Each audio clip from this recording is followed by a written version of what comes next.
Hi, I'm Chef Joe Mele, and welcome back to Pasta Amore, Pasta with Love. On today's edition, we're going to feature 3 classic sauces to pair with your fresh pasta. We're going to go Northern Italy for 2 of them. We're going to go classic Bolognese from Bologna, and we're going to go Pesto from Genoa. Right? And then the 3rd sauce, everybody's favorite, we're going to do Alfredo. So, what do we start with first? Today we're going to do the longest cooking sauce first, and that's going to be our Bolognese. Alright, so to get this going, we need to start with basics. We're going to start with our vegetables or our aromatics, and we're going to take onions, celery, carrots, a couple of garlic cloves, okay, and we did a rough chop on those to begin with. So these need to get minced down really fine because they're going to become part of the sauce. So rather than spend all day with a knife chopping, we're going to go right to the processor with them.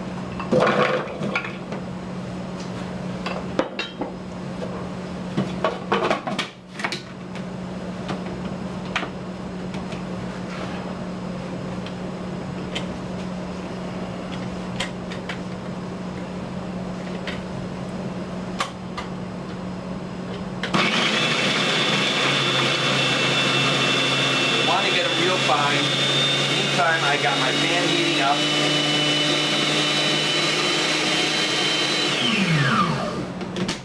So this is going to look like, when it's done, a nice puree of all my veggies, really fine, and they're going to cook really quick in here. Alright, so let's get some extra virgin olive oil to start this with. We don't need a lot because our meats later on are going to produce some fats in here. So, we're going to take, and already, because we preheated our pan, we got a nice sizzle going.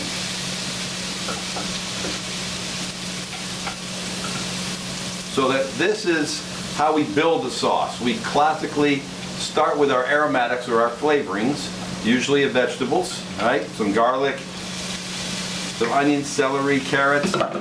In the French they call that mirepoix. Okay? So, let that sweat, okay? By sweating we mean cooking in fat without browning. So we're going to sweat these veggies, first thing.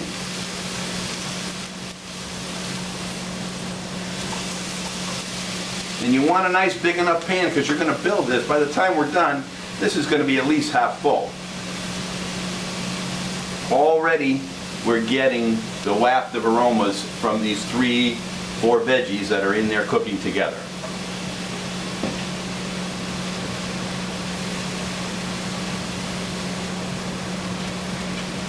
So that's what it looks like in the pan. Now, our next thing we're going to add, Bolognese usually is a combination of beef and pork. You can use veal and pork. In my case, I always like to do half beef and half pork in the form of Italian sausage. You've already got even more flavors going on in Italian sausage than just straight up ground pork. So, as soon as these veggies cook a little bit more, I'm going to add about 1 pound each of Italian sausage and 1 pound each of ground beef.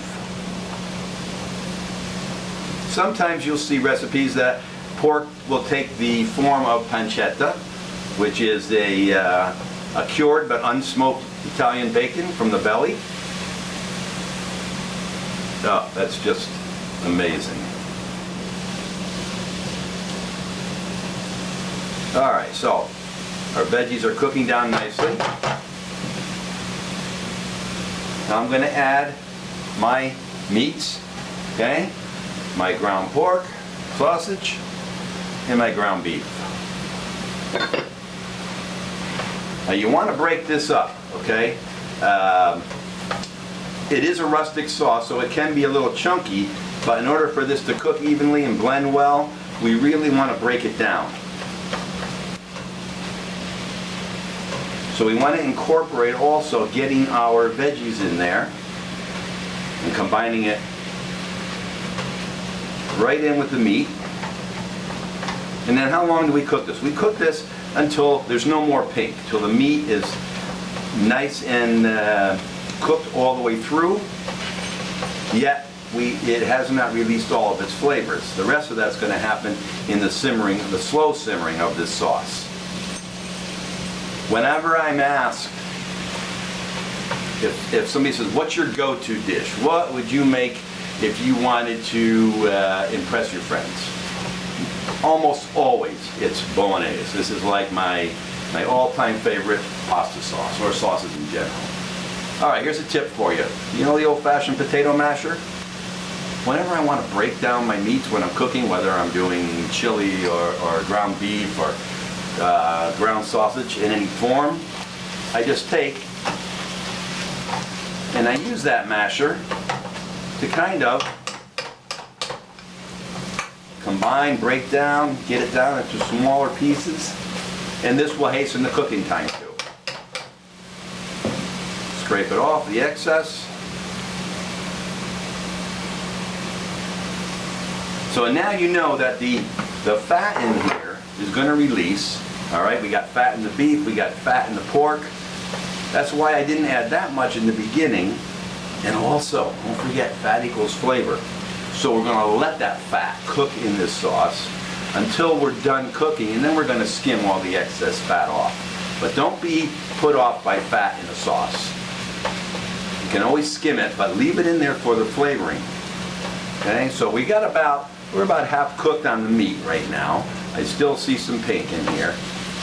Okay, my heat's cranked up, and I can afford to do that because there's a lot of meat here, a lot of surface area that needs to get heated, so it's not going to scorch. Okay, also using a non-stick pan helps a lot as well. All right, so this dish, this sauce, comes from Bologna, thus the name Bolognese. And Bologna is such a culinary treasure. The nickname of the city of Bologna is Bologna el Grasso, which means Bologna the fat, and not meaning fat this way. It is meaning it's full of amazing ingredients. This region produces tortellini, Bolognese. From Emilia-Romagna we get balsamic vinegar. From Parma region we get Parmigiano Reggiano. Okay, all these amazing Italian ingredients come from this region. Unfortunately, or fortunately for the people of Bologna, it's not as widely traveled as, say, Rome, Venice, Florence, etc. It's basically an educational, a student, lots of universities in that town. But it's a culinary treasure. Oh, I could just take a steam right in here. Amazing. All right, so we are essentially making what's called a ragu. Anytime you have a thick, hearty meat sauce in Italy, it's a ragu. Okay? So now I got a nice cook on my meat. The next thing we're going to do is add our flavorings. One of the most amazing flavoring, and probably something you would never think of, and this is indicative of any sauce or any preparation that comes from the north of Italy. We're going to put a little ground clove in there.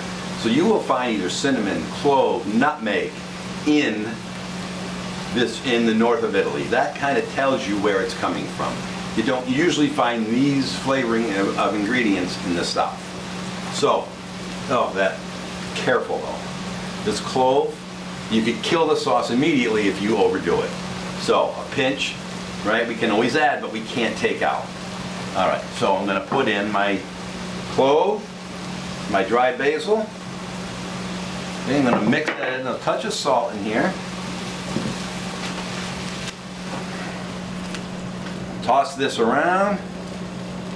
So look at already, you got those aromatics working for you, the garlic, onion, celery, the clove, the basil, the two kinds of meat. the olive oil in there. Starting to build those flavors in here. Let that simmer a little bit, and then we're going to add some liquids. Okay, we're going to go and we're going to add about a half a cup of beef broth. Right? We need a little liquid in here. And then we're going to add red wine. Now, when you add red wine,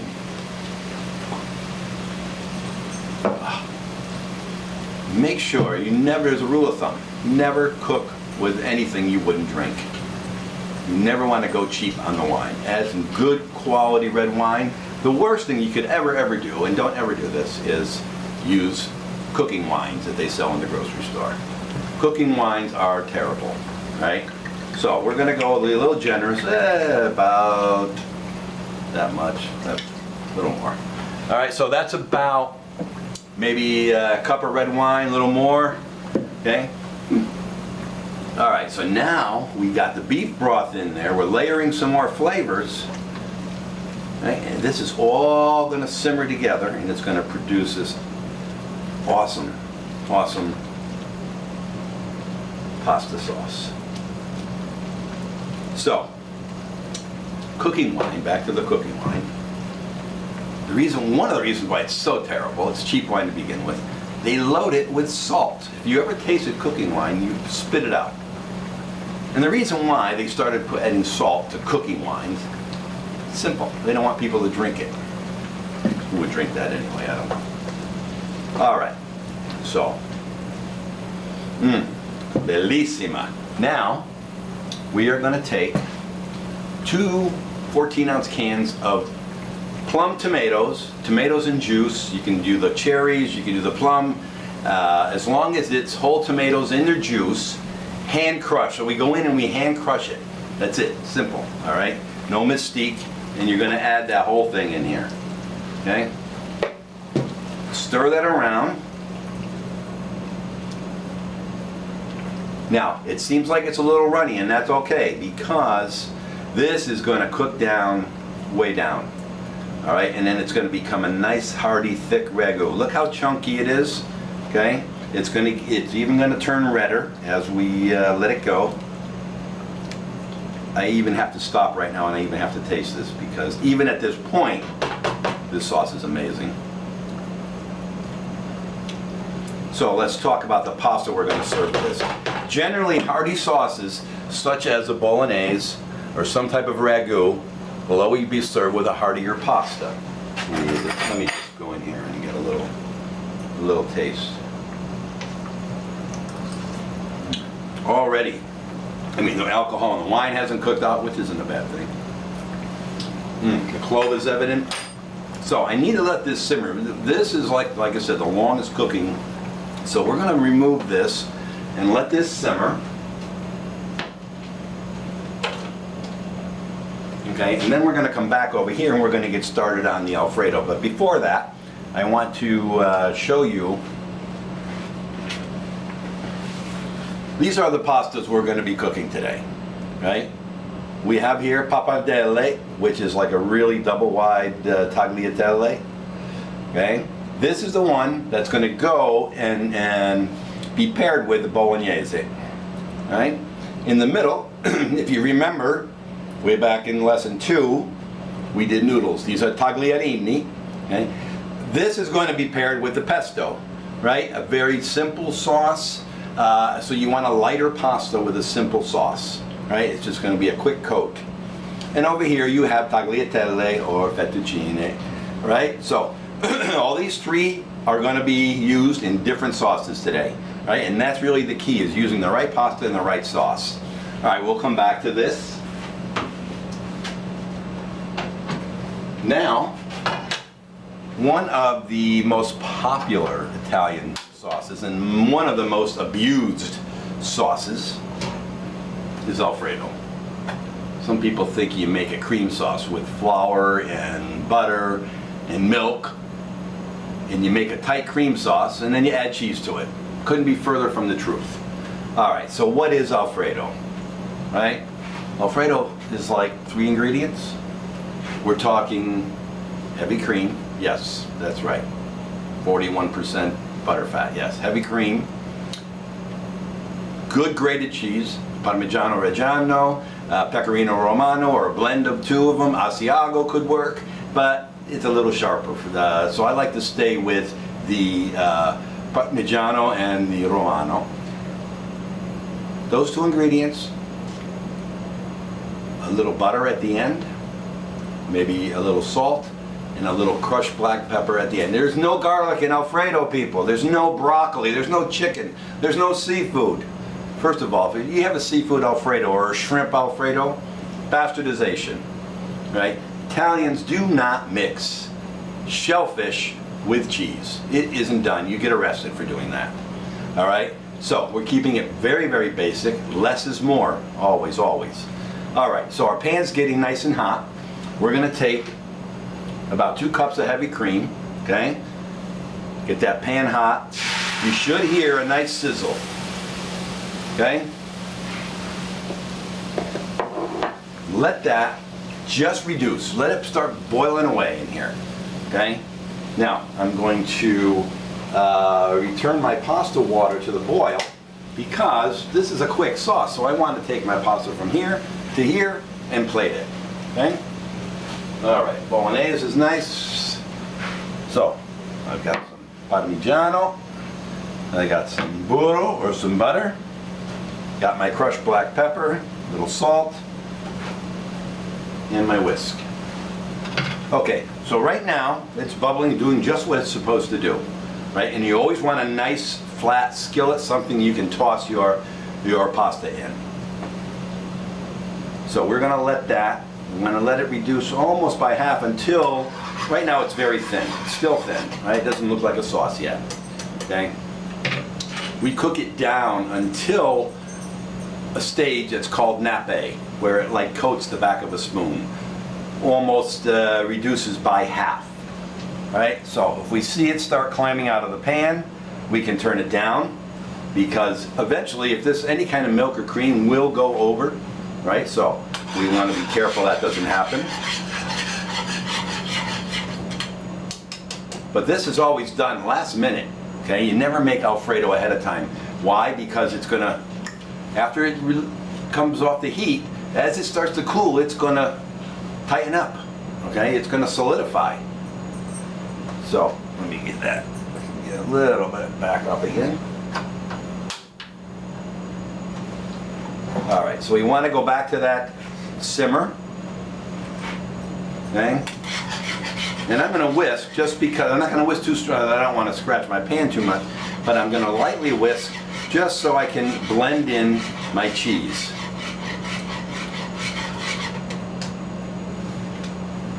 A little more heat.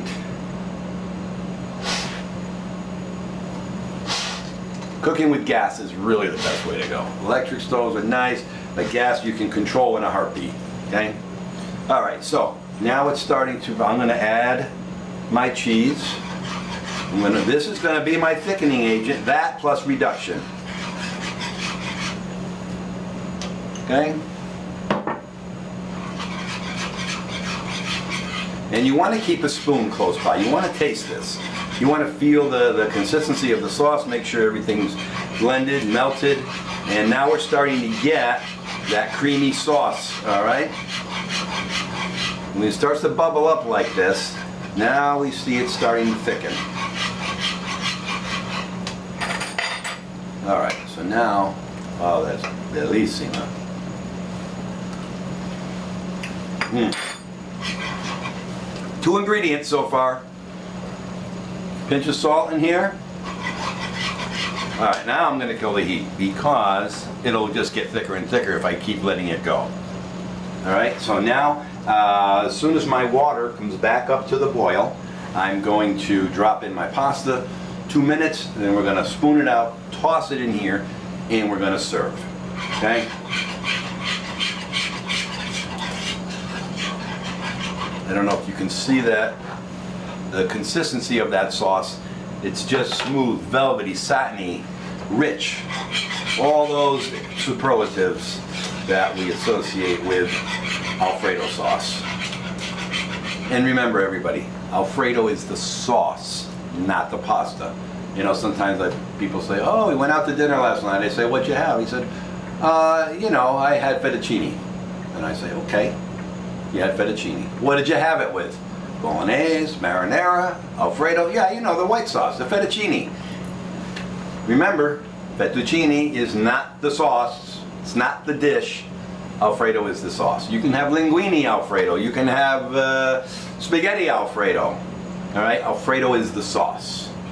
Supposedly this originated from a restaurant called Alfredo's in Rome. Again, not sure about the validity of that, but that's how the story goes.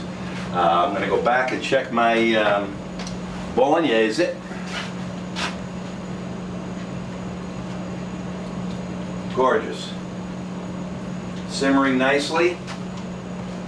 Reducing, getting a little bit thick. And then I'm going to have my noodles ready to go in my Alfredo dish. I'm going to have all my mise en place ready to go because it's going to be, okay, bang bang. Okay, I need my pepper mill. All right. All these things are going to come together. So let's see what we got here. Okay. Un momento more. Okay. Let's let that get up to a boil. All right. It's just sitting here now. Look. All right. That's really all the thickness that you want that sauce to be. And how simple, right? what I'm trying to do with these sauces is take the mystique out of people doing this at home. God, yes you can. You can have restaurant quality food at home, or even better than restaurant food. All right, you're doing it yourself. This is amazing. All right. One more thing. Let's check here. So I want to show you already. Okay, our bolognese is thickening up nicely. Like I said, it's a very rustic sauce. Okay, we're going to let that cook down a little more.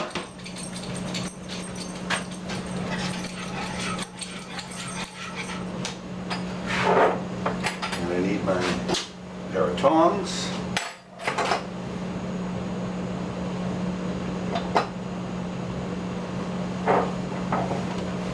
I'm going to drop in my tagliatelle. Okay, this is salted water. Remember, Italians cook the pasta in water that tastes like the sea. All right, so about maybe a minute. When this starts floating, we're going to scoop it. I'm going to turn up my heat over here a little bit. Okay, this has done its job. I don't need that anymore. What we're going to do while that's cooking, we're going to take about 2 tablespoons of butter, whole butter, and just fold it in, even further enriching this sauce.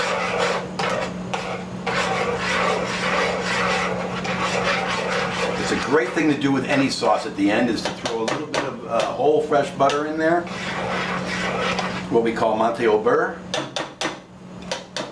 and it will enrich in any sauce.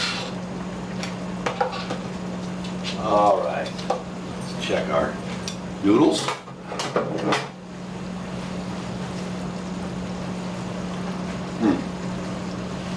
Oh, 30 seconds.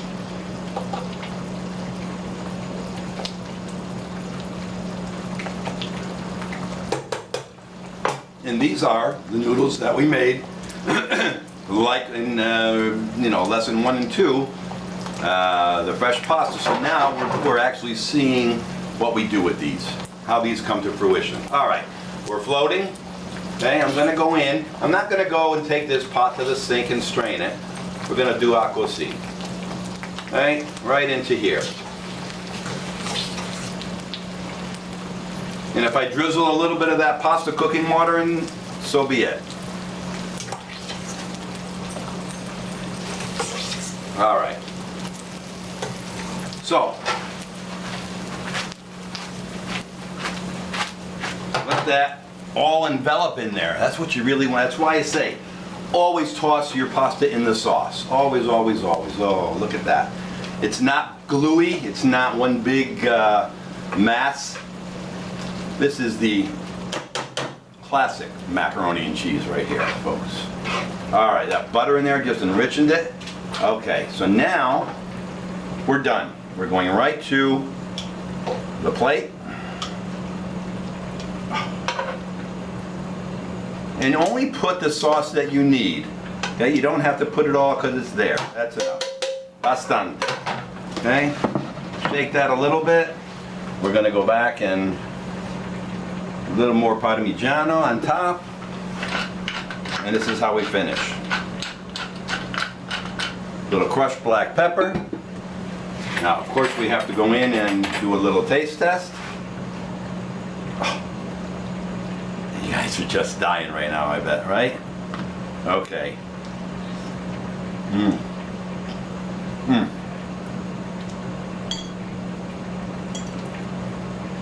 That is amazing, and it's so simple. All right, guys, so fettuccine Alfredo, classically done, simply done. All right, heaven in your mouth.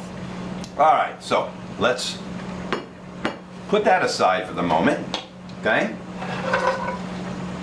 We're gonna give our stir to our Bolognese. Right here it's simmering.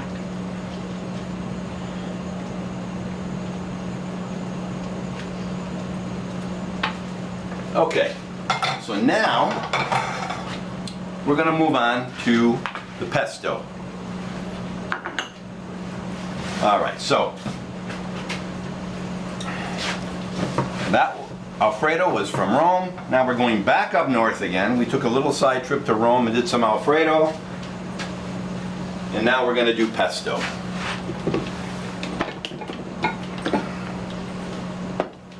Okay, so we're gonna need our processor again. Okay? And we're gonna use it. This is gonna, the old days, they used to do pesto in what's called a mortar and pestle, right? It would be like a stone bowl with equally with another piece of stone like a wand, and they put the ingredients in there, and then they would just crush it together, okay?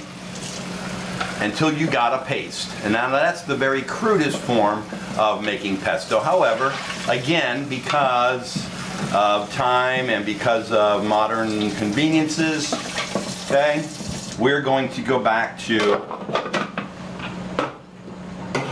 technology, and we're going to show you how this is done quickly. All right, and really in no time at all.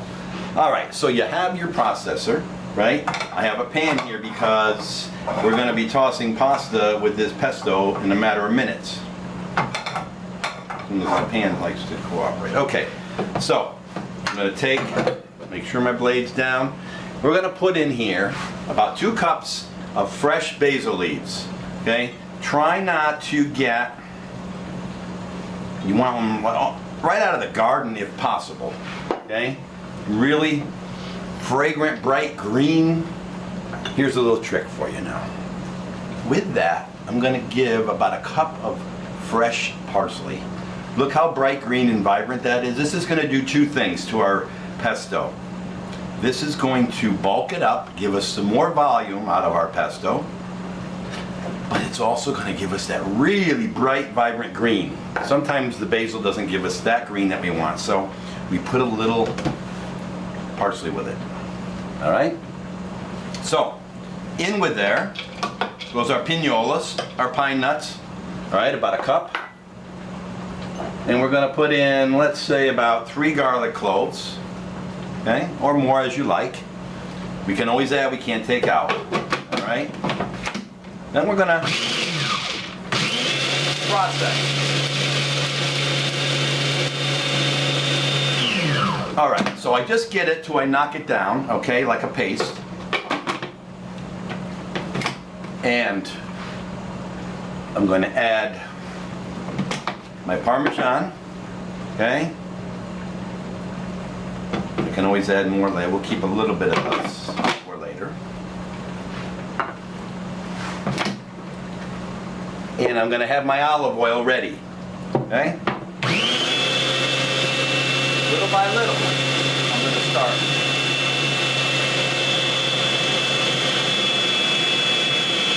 Until I get a nice taste going.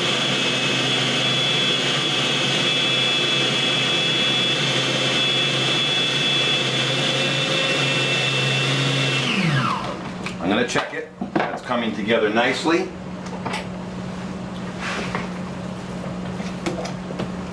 So again, this is sauces in their simplicity. Look at the paste on that, okay? I'm gonna add a pinch of salt because sometimes you have to watch the salt with pesto because your cheese could be really salty. So, I'm gonna add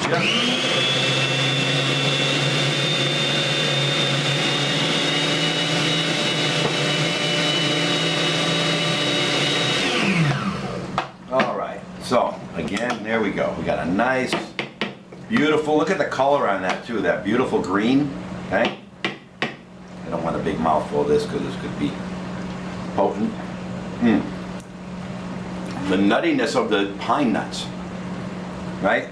I think I put the perfect amount of garlic in. I've had sometimes pesto where it's so overladen with garlic you can't stand it.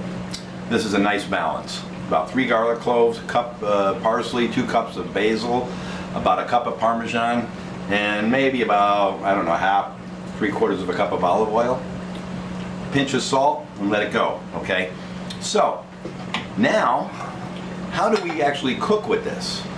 It seems like if I took this and tried to blend it with pasta, it would be really sticky. So, what we're gonna do, okay, is we're gonna put in here, in our pan, a good portion of our pesto. And the good thing about pesto, you put this in a container, throw it in the freezer, you can scrape some out as you go. It'll be a beautiful thing. I hear my sauce. All right, nice. Nice, nice, nice.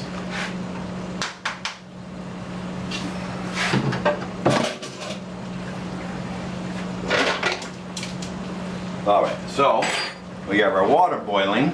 We're gonna need,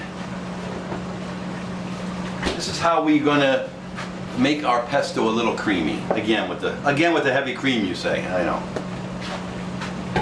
It's a guilty pleasure, so I'm sorry. So, we go back to our heat.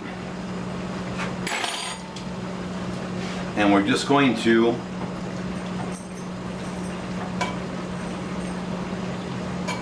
add a little cream and then put our pesto in here. Now look, all of a sudden I have this gorgeous, gorgeous sauce.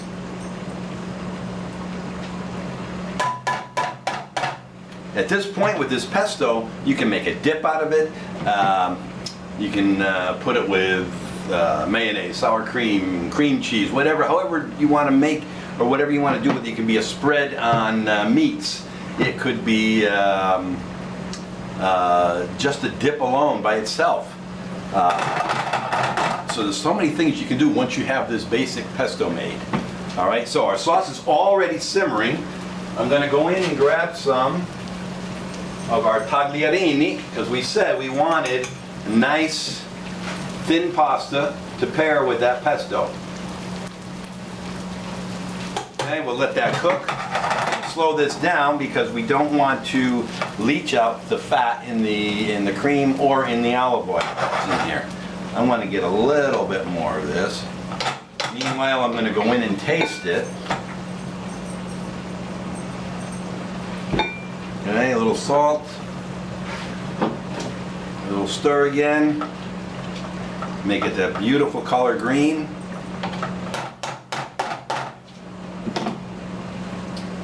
Now I want to go.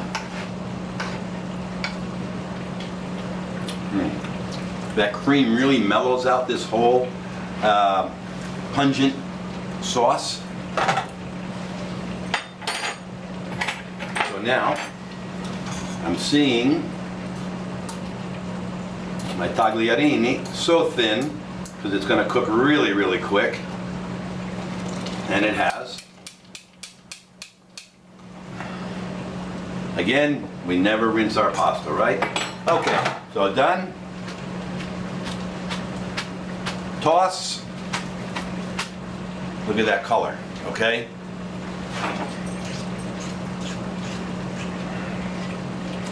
Oh. Now, here's a little tip for you. If you find that pine nuts, because they're usually right around, I don't know, 12 bucks a pound, you get a little crazy, I know. You can always substitute walnuts for pine nuts, and I beg somebody to know the difference. So that's a good money saver right there, okay? All right, so we're gonna take our pasta con pesto.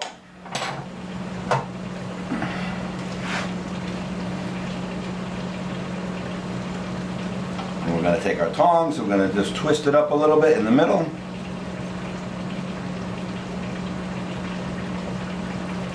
Reminds me of when we were in Italy and we were eating pesto at this little trattoria in Florence. And I'm going to venture to say it's every bit as good. So, you can also take, okay, a little toasted pine nuts over the top if you want. You should probably do that to remind anybody who may have a nut allergy that yes, pesto does have nuts, tree nuts, and they're highly allergic. All right, so again, we have to do this because it's the law. All right, we have to go in.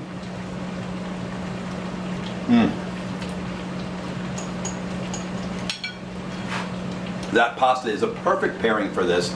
It's really delicato, right? Delicate, we say, okay? And just the coating of that. We don't see cream on the plate, right? But it helped to loosen it up and it helped to coat the pasta really, really well. So, dish number 2, down, right? How much time is this taking? Almost none at all, all right? So, I'm gonna come back with our Bolognese. Now, the thing about Bolognese,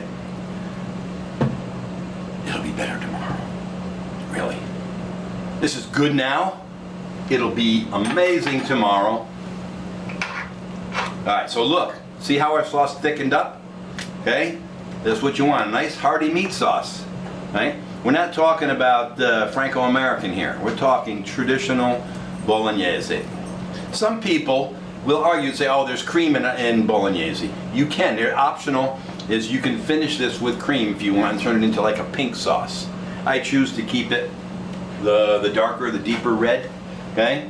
So, my water's still boiling. I'm gonna take our pappardelle.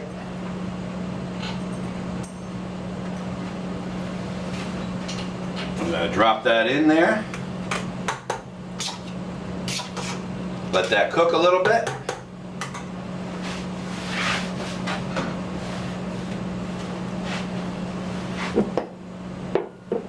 While that's cooking, we'll make a little space for our final dish.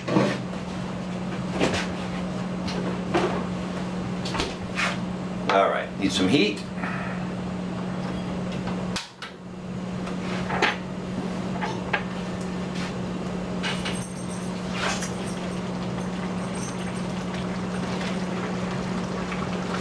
So the heartier the pasta, the heartier the sauce, okay?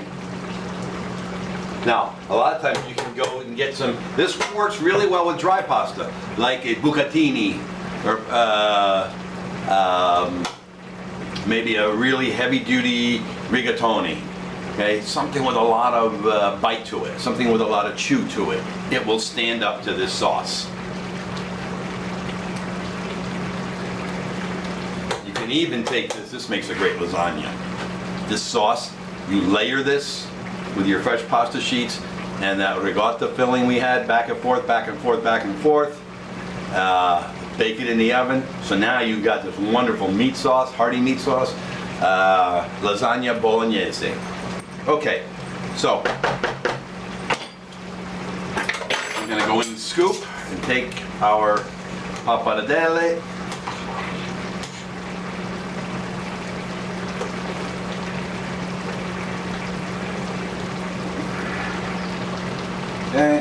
into our meat sauce, our ragu. And don't anybody, please, it's not gravy. There's no such thing as gravy in Italian food. Okay, it's all sauce. Sugo, salsa, no gravy. Gravy's brown, goes with turkey. Case closed. All right, so again, I'm tossing.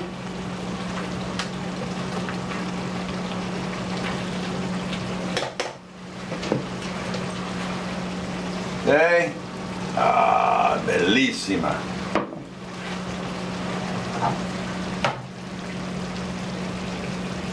This sauce goes a long ways. Okay. Shut off my heat. And I want to take and spoon over some extra bolognese on here because it's so good. That's all. That's why. Because it's so good.